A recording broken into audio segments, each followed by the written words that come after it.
रात के 12:30 बज रहे थे। एक सुनसान पतला सा रास्ता जो कि कब्रिस्तान की तरफ जा रहा था, उस पर एक नई नवेली सुहाग की चहलकदमी हो रही थी। उसके चेहरे पर डर साफ नजर आ रहा था। रात का सन्नाटा उसकी हिम्मत को तोड़ने की ताकत रखता था, लेकिन फिर भी अपने हाथ में एक छोटी सी काले कपड़े की पोटली लिए वो कब्रिस्तान के गेट तक पहुंच ही गई। उसने कब्रिस्तान का गेट खोला और अंदर कदम रखा। चारों तरफ कब्र ही कब्र, और उनके बीच से होती हुई वो सुहागन एक छोटी सी कब्र के करीब पहुंची। उसने उस कब्र के पास की थोड़ी सी मिट्टी अपने हाथों से हटाई और उस पोटली को जमीन में दफन कर दिया। उसके बाद वो इतनी तेजी से वहां से निकल गई जैसे कि उसके पैरों में पंख लग गए हो। उसके कुछ देर बाद ही लाल लहंगा चुनरी पहने, अपने चेहरे को घूंघट से छिपाए, हाथ में लालटेन लिए एक दूसरी औरत वहां पहुंची। उसने उस पोटली को वापस जमीन से निकाला और फिर लालटेन उस पर दे मारा। इस तरह लालटेन टूटा और वो पोटली आग की चपेट में आ गई। इसी कब्रिस्तान से कुछ ही दूरी पर एक बड़े से घर के एक कमरे में नितिन अपने बिस्तर पर लेटा सिगार के कश लगा रहा था। तभी दरवाजा खुला और वो सुहागन अंदर दाखिल हुई। अनुष्का, आ गई तुम? ये सुनकर वो नितिन के पास आकर बैठी और गुस्से में बोली, हाँ आ गई मैं, वो भी जिंदा। अरे गुस्सा क्यों कर रही हो? जिस तरह की फालतू रस्में तुम्हारे इस घर में मुझसे करवाई जा रही है ना, ऐसी रस्मों के बारे में मैंने सुना तक नहीं। इतनी रात में एक पोटली को जमीन में गाड़ने के लिए मुझे कब्रिस्तान भेज दिया। अगर मुझे कुछ हो जाता तो? उसकी बात को नितिन सुन तो रहा था, लेकिन मुंह से कुछ भी नहीं बोल पा रहा था। ये बस आखिरी रस्म थी जो मैंने कर दी। अब आगे से अगर मुझसे माँ जी ने कोई भी ऐसी वाहियात रस्म करवाई ना, तो मैं पता नहीं क्या कर बैठूंगी।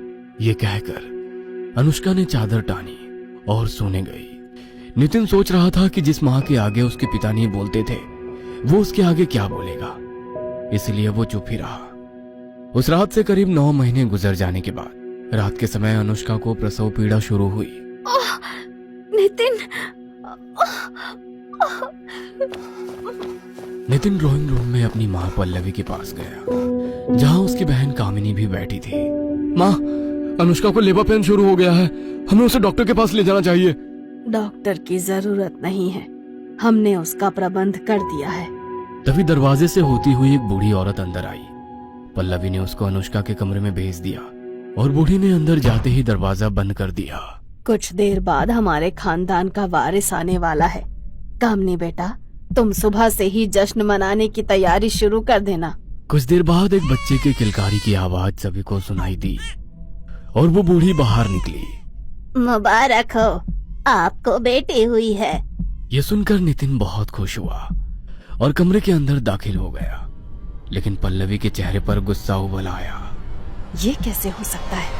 एक लड़की? क्या तुमने उससे वो विधि नहीं करवाई थी? करवाई थी माँ। भाभी के पेट पर से मैंने अपने हाथों से वो पोटली पूरे 9 बार घुमाई थी और उनको कब्रिस्तान भी भेजा था। इसका मतलब है उस तांत्रिका ने हमें गलत टोटका बताया था। चलो अभी उसके पास चलते हैं। पल्लवी ने कामिनी को अपने साथ लिया और उसी टाइम घर से निकलकर शमशान भूमि की तरफ रवाना हो गई। कामिनी को इस समय डर तो बहुत लग रहा था, लेकिन अपनी माँ के गुस्से के आगे वो कुछ नहीं बोल रही थी। अचानक उसको पायरों की आवाज सुनाई दी और दोनों ने पलटकर पीछे देखा। उनसे काफी पीछे वही लालटेन वाली औरत उनको नजर आई। माँ, ये कौन है? होगी कोई पागल, तुम पीछे मत देखो, आगे बढ़ो। वो दोनों फिर से आगे बढ़ने लगी और कुछ कदम चलने के बाद उन दोनों की सांसें और कदम दोनों रुक गए। उन्होंने देखा कि जो लालटेन वाली औरत उनके बहुत पीछे थी, अब वही उनसे 10 कदम आगे खड़ी नजर आ रही थी। ए लड़की, कौन है तू? पल्लवी ने उससे सवाल किया। उसने धीरे से अपना लालटेन चेहरे के करीब लाकर उन दोनों को अपना चेहरा दिखाया, जिसे देखकर पल्लवी और कामिनी दोनों का दिल दहल उठा। दोनों चीखती चिल्लाती हुई अपने घर की तरफ वापस भाग निकली। वो सीधा अपने कमरे में आकर रुकी और लंबी लंबी सांसें लेने लगी। मम्मी, वो औरत कौन थी? कितना भयानक चेहरा था उसका। वो कौन थी इस बात से ज्यादा मुझे चिंता इस बात की है कि अनुष्का ने जिंदा लड़की कैसे पैदा की।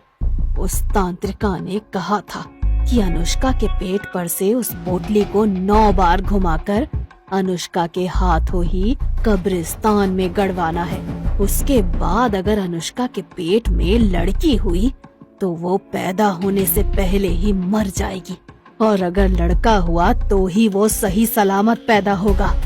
इसका मतलब है कि उस तांत्रिका ने हमें बेवकूफ बनाया है। कोई बात नहीं, अगर वो टोटका काम नहीं आया तो हम खुद उस नवजात बच्ची को खत्म कर देंगे। इस इरादे के साथ पल्लवी ने कामिनी के साथ मिलकर एक प्लान बनाया। अगली सुबह अनुष्का और नितिन अपने कमरे में अपनी नवजात बच्ची के साथ खेल रहे थे। तभी पल्लवी वहां आई।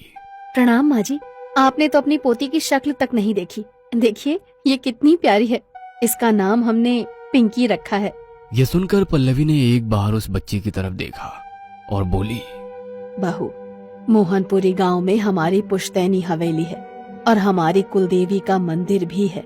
अब तुम माँ बन गई हो, समय आ गया है कि हम सब वहाँ जाकर कुलदेवी की पूजा करें और कुछ दिन वहाँ रहें। जी माँ जी, जैसा आप कहें। घर के सभी मेंबर उसी दिन कार से मोहनपुरी गांव की तरफ रवाना हो गए। पल्लवी पल पल अनुष्का की गोद में सो रही उस प्यारी सी बच्ची को कोस रही थी। कुछ घंटों बाद शाम के 7 बज चुके थे। उनको एक ढाबा नजर आया तो पल्लवी ने नितिन से कहकर गाड़ी उस ढाबे पर रुकवा दी। चलो सब यहाँ खाना खा लेते हैं, थोड़ी देर यहाँ रुककर आगे बढ़ेंगे। ये सुनकर सभी लोग गाड़ी से उतरे। एक पुराना सा ढाबा जहाँ टेबल की जगह कहीं चारपाई बिछी थी। पल्लवी ने कामिनी को इशारा किया, जिसे समझकर वो अनुष्का के पास गई। लाइए भाभी, जब तक आप खाना खाती हैं मैं पिंकी को संभाल लेती हूँ। अरे नहीं कामिनी, मैं एडजस्ट कर लूंगी। कामिनी ठीक कह रही है अनुष्का, कम से कम खाना तो आराम से खाओ। चलो पिंकी को कामिनी को दे दो। यह सुनकर अनुष्का ने पिंकी कामिनी को थमा दी। कामिनी भी उसके साथ खेलने लगी और उसको लेकर टहलने लगी। कामिनी, वहाँ कहाँ जा रही हो?